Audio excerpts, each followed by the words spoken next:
SDPI கட்சி விருது வழங்கும் விழாவில் வந்து அன்னை தெரசா விருது உங்களுக்கு வழங்கப்பட்ட போது சொன்னீங்க வந்து முதலமைச்சரா இருந்தாலுமே இங்க வாரிசு அரசியல் நெப்போக்கிட் அப்படிங்கிற விமர்சனம் வந்து அதிகமா இருக்கு. எந்த நல்லது பண்ணாலுமே இங்க வந்து ஏத்துக்க மாட்டேங்கிறாங்க, நிறைய விமர்சனங்களை முன்வைக்கிறாங்கன்றாங்க. இந்த வாரிசு அரசியல் அப்படிங்கிற அந்த பயன்பாடு, அந்த சொல் பிரயோகம் எந்த அளவுக்கு உங்களுக்கு வருத்தத்தையும் வலியையும் கொடுத்திருக்கு? கண்டிப்பா. இப்ப நீங்க இதுதான் உண்மையான நிலவரம் அதுதானே. இப்ப எத்தனை பேர் இப்ப நாங்க வாரிசு வந்திருக்காங்க சொல்லுங்க. மிஞ்சி போனா இப்ப எம்எல்ஏவோ எம்பியா இருக்கவங்க பாத்தீங்கன்னா இப்ப 234 எம்எல்ஏக்கள் இருக்காங்கன்னா மிஞ்சி போனா ஒரு 10 பேர், அதிகபட்சம் 10 பேர் வாரிசுன்னு இருப்பாங்க. அவங்க கூட யாரும் டைரக்டா ஒரே நாள்ல யாரும் வாரிசா இருந்திருக்க முடியாது.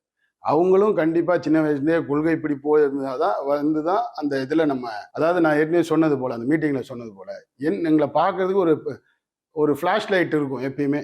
எப்பயுமே நம்ம மேல ஒரு இது இருந்துகிட்டே இருக்கும். நிறைய பேர் நம்மளை கண்காணிப்பாங்க. ஏன்னா நான் அவரோட பையன், இவரோட இதுன்றதுனால அந்த ஃபிளாஷ் இது எப்பயுமே இருந்துகிட்டே இருக்கும். அது ஒண்ணுதான். ஆனால் நமக்கு டிஸ்அட்வான்டேஜ் தான் ரொம்ப அதிகமா இருக்கு. எப்போ பார்த்தாலும் நம்மளை வாட்ச் பண்ணிக்கிட்டே இருக்கிறதுனால நம்மளால எந்த ஒரு காரியத்தையும் ஃப்ரீயா பண்ண முடியாது.